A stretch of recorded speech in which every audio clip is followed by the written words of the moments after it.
No, stay where you are.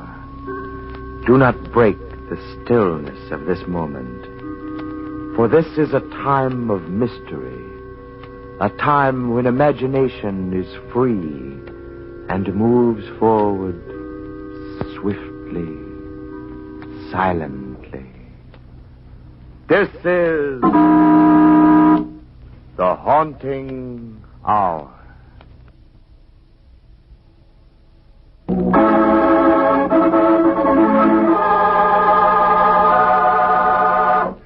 The sixth button.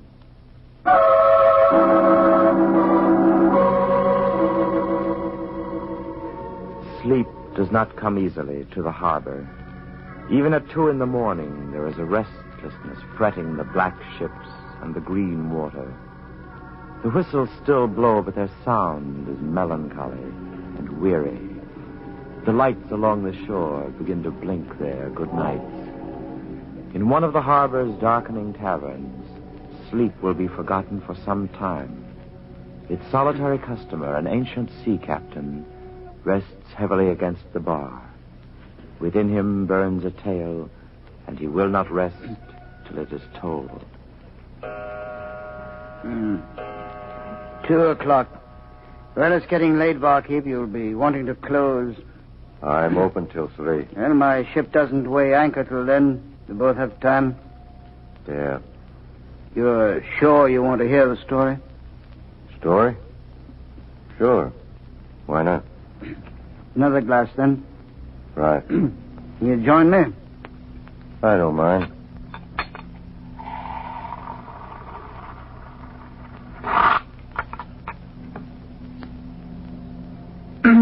Well, as I say, the land's no place for a man of the sea. Captain Jeremiah Stebbins should have known that. And he should have known there wasn't a crueler man anywhere in the world than Harvey Adams. Captain Stebbins treated Harvey and his wife, Paula, as if they were his own children. He took them in, shared his home with them. But that wasn't enough for Harvey. Oh, no. Harvey knew something about Jeremiah Stebbins' money. And that gave him the idea. The idea that became a mania, a disease. And the disease infected Paula, too.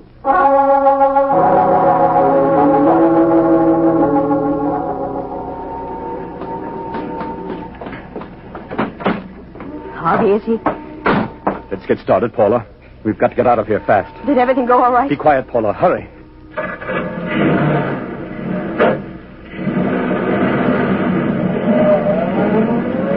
Well, it's over. Went as smoothly as clockwork, just like we planned. It's funny, I don't feel the least bit nervous now.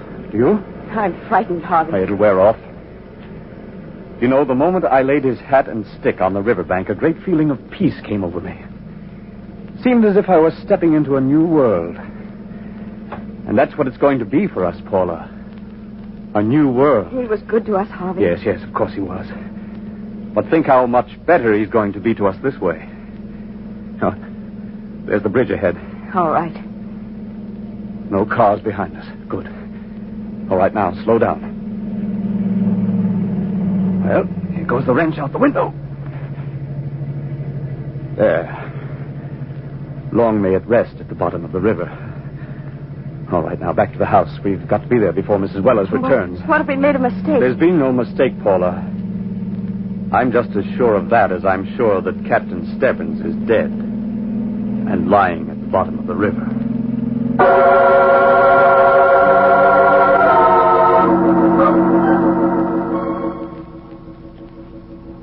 As attorney for the late Jeremiah Stebbins, and in accordance with the instructions of the deceased, I have called together you, his beneficiaries, for the reading of his last will and testament. They've found the body, Mr. Rand? No, Mr. Adams, not yet. However, the police informed me that Captain Stebbins has been officially declared a suicide. Oh, I can't believe he's gone, Mrs. Adams. I can't believe it. Mrs. Wellers, please. Yes, ma'am. You may begin, Mr. Rand. I, Jeremiah Stebbins, being of sound mind and disposing memory, do hereby make my last will and testament. To Agnes Wellers, my housekeeper, for whose constant devotion and kind care I have been ever thankful. I was only too happy to do whatever I could. You know that, Mrs. Adams. I know, Mrs. Wellers. And he knew, too. Of course he did, Mrs. Wellers. Oh, Mr. Adams, I'll miss him so. We all will. Now pull yourself together. All right, Mr. Rand. Yes. To Agnes Wellers, my housekeeper, for whose constant devotion and kind care I have been ever thankful, I hereby bequeath the sum of $25,000.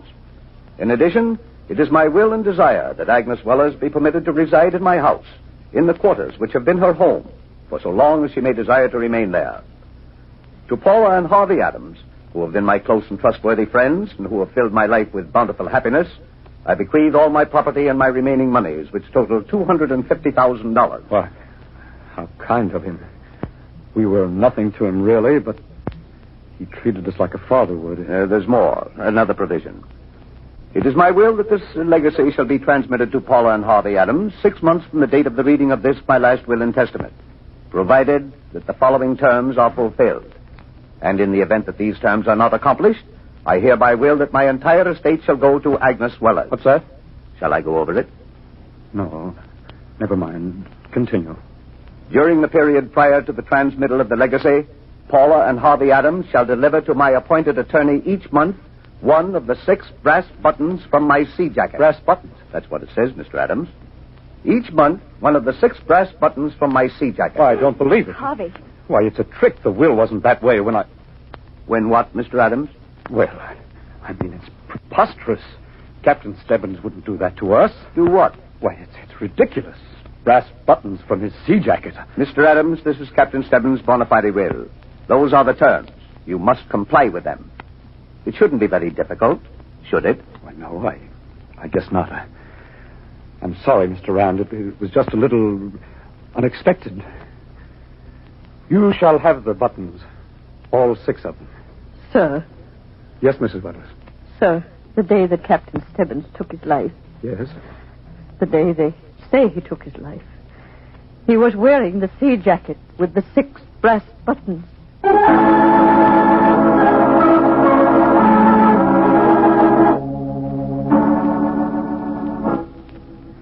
Although Jeremiah Stebbins is officially listed as a suicide, there are a few questions I must ask. Just routine. Why, certainly, Inspector, we understand. Mrs. Wellers.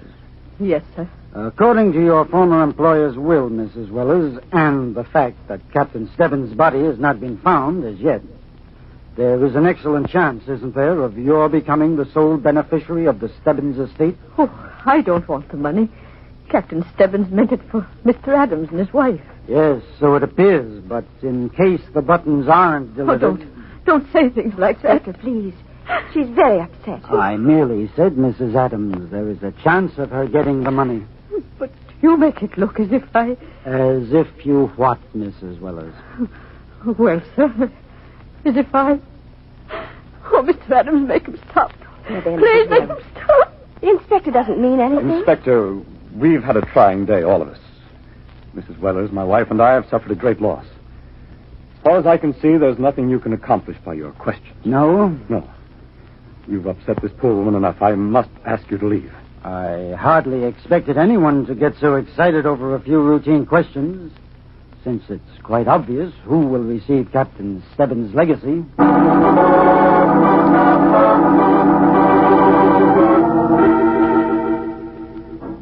All this, Paula. All this and all his money will be hers if we don't find those buttons. But Harvey, she said he was wearing the jacket. Paula, that jacket is someplace in this house. I know it. Did you look where I told you? Yes. We'll never find it. I'll search through the attic. Captain Stebbins knew what we were going to do with him. That's why... Stop it, Paula. Stebbins was just an eccentric old sailor. We'll play his game of treasure hunt, Paula. And we'll win.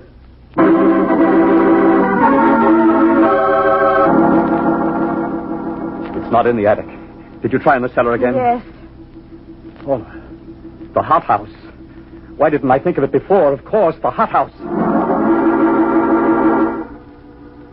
It wasn't there? No. But we'll find that jacket and those 6 buttons if we have to tear this house apart from top to bottom.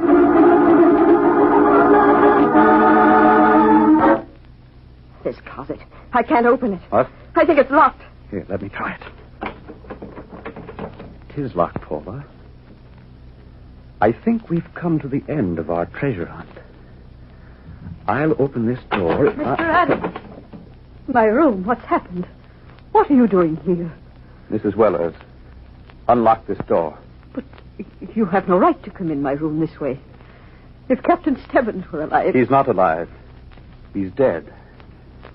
And this is my house now. If you don't unlock this door, I'll call the police.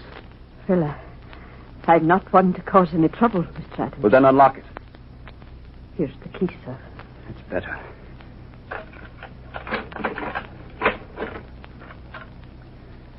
Paula, it's not in here. I told you, Mr. Adams. He was wearing that sea jacket with the buttons the day he died.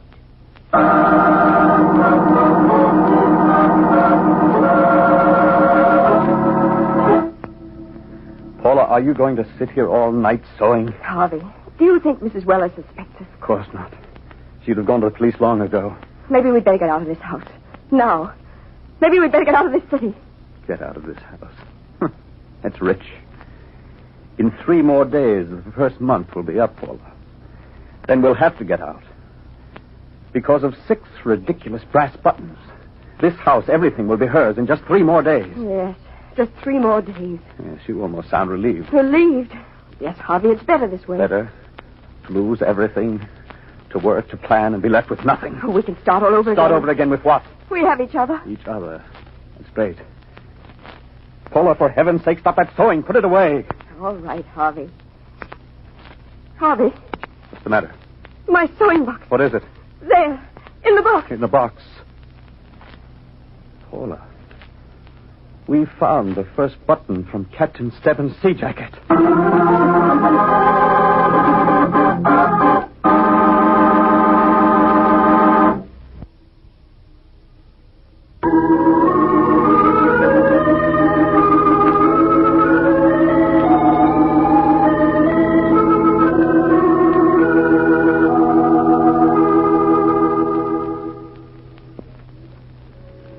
In a darkened tavern along the waterfront, a sea captain leans heavily against the bar. He and the bartender talk, while the waterfront noises gradually fade, and the harbor lights around them, one by one, are shut. He tells the story of a murder and of a will. The murder of a sea captain like himself, and a will which demands that the beneficiaries deliver to the captain's lawyer 6 buttons from the captain's sea jacket. Let us enter the tavern to hear the captain continue his strange story. Well, barkeep, Paula and Harvey Adams found the first of Captain Stebbins' 6 brass buttons. The buttons that meant the difference between a fortune and poverty. Yeah, so you said. The button was in the sewing box. Now, how did it get there? Should I go on with the story? Sure, go ahead. Well, as I said, the first button turned up. Only 5 more to go. And things were looking a little brighter for Harvey. But it was different with Paula. Very different.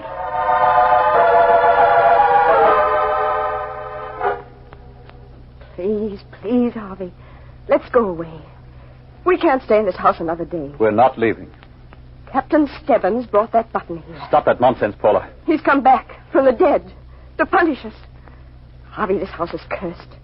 We've got to get out of here before it's too late. Shut up, Paula. Do you want Wellers to hear us? She knows we killed him. Paula. They all know. I told you to stop it. Harvey. Stupid, hysterical fool. You'll ruin everything. That button didn't fall out of thin air, Paula. Somebody is trying to frighten us.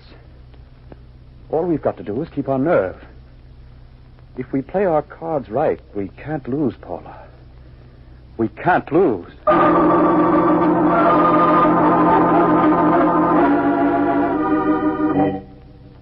Paula, I'm going out. Did you hear me, Paula? I said I'm going out. All right, Harvey. Don't leave this room till I get back. And keep away from Wellers, understand? Yes. Did my top coat come back from the cleaners? It's in the closet.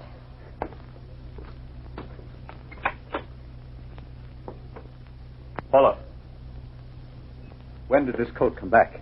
Yesterday. Who put it in the closet? I did. Well, look at it. Look. Harvey, It's been sewn on. The second brass button. he did it. He's come back again. From the dead. The second button. Here it is, Mr. Rand. You're early this month. Yes, I didn't want to keep you waiting.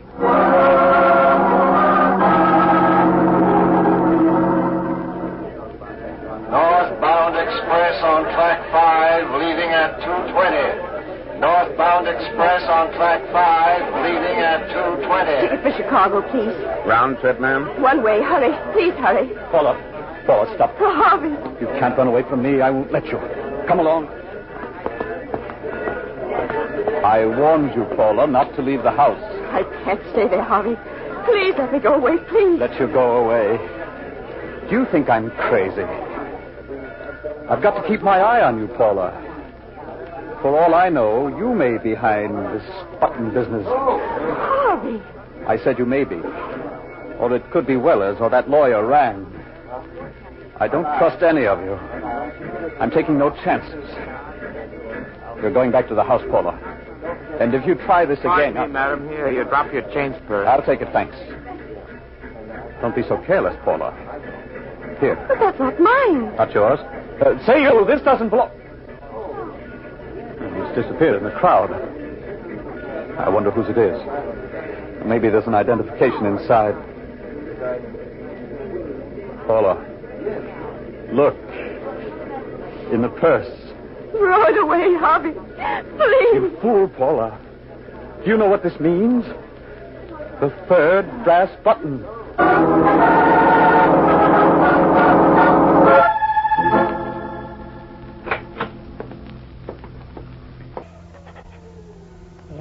Paula was. You did it, Captain Stebbins. You made me kill her, and now you've come to... No, don't come near me. Stay away from me. No, I don't want it. Take it away, it's cursed. I don't want the button. I don't want it. Take it away! Take it away! And when the police arrived, Barkeep, they found Harvey Adams, alone, cringing in a corner, stark, staring mad. Well, that's enough to drive anybody crazy, seeing the ghost of the man you killed. It wasn't a ghost. Huh? Oh, now, hold on. You mean Captain Stebbins wasn't really dead? It's an old saying, men of the sea drown hard. Harvey Adams would have done well to know that. His wrench never killed the captain. The water revived the old man, and he returned from the dead for justice. For justice? Mm-hmm. Yeah, I see. But who are you? Now, you're not going to tell me you're... Captain Stebbins? Yeah. Well, Barkeep, my ship will be weighing anchor. I'll be getting along. As I say, the land's no place for a man of the sea.